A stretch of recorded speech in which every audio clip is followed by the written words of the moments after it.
آیت کریمہ ایک خاص موقع پر نازل ہوئی،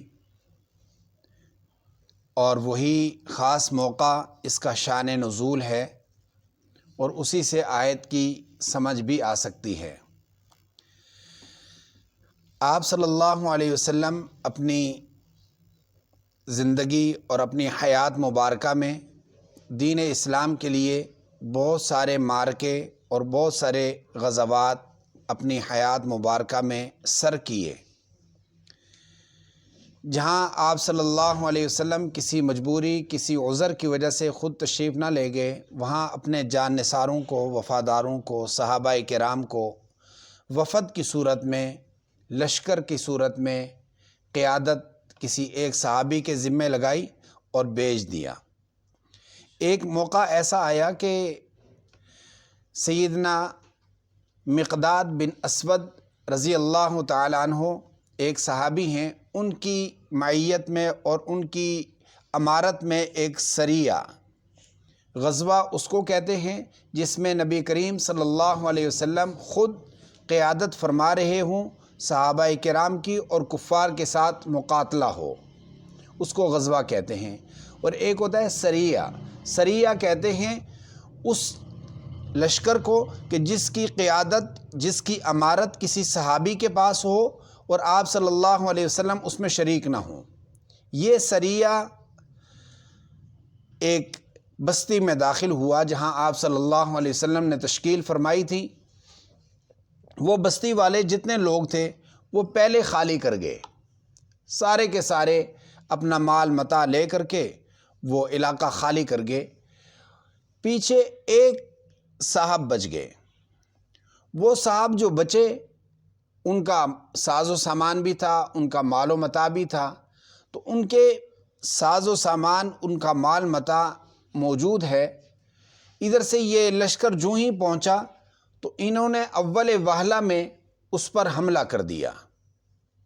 یہ جو حملہ ہوا، جواباً وہ صاحب اسی جگہ پر اللہ تبارک و تعالیٰ کے حوالے ہو گئے، رخصت ہو گئے۔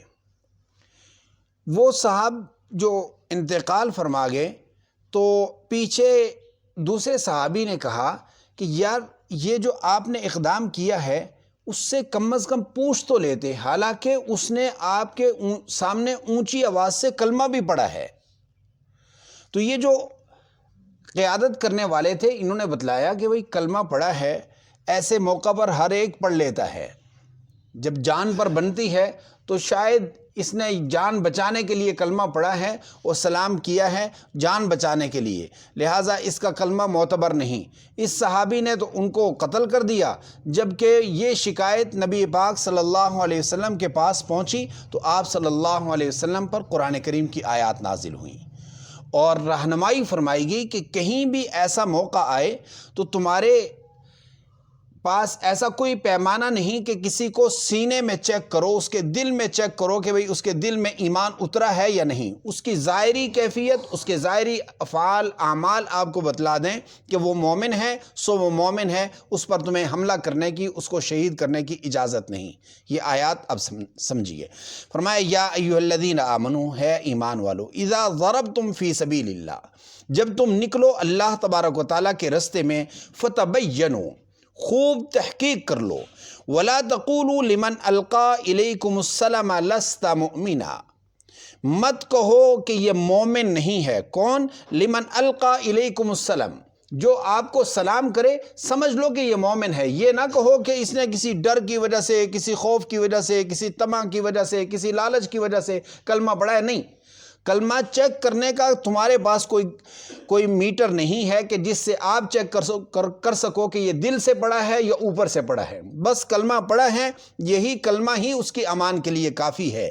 فرمایا تبتغون عرض الحیات الدنیا، تم نے دنیاوی مال و متاع حاصل کرنے کے لیے، دنیاوی جو غنیمت ہے، کفار سے حاصل ہونے والے مال کو غنیمت کہا جاتا ہے، تو کہا کہ تم غنیمت اور دنیاوی مال و متاع کو دیکھ رہے ہو، فَعِندَ اللَّهِ مَغَانِمُ كَثِيرًا، اللہ کے ہاں غنیمت بہت زیادہ ہے، اللہ کے ہاں جو اجر ملنے والا ہے وہ بہت زیادہ ہے۔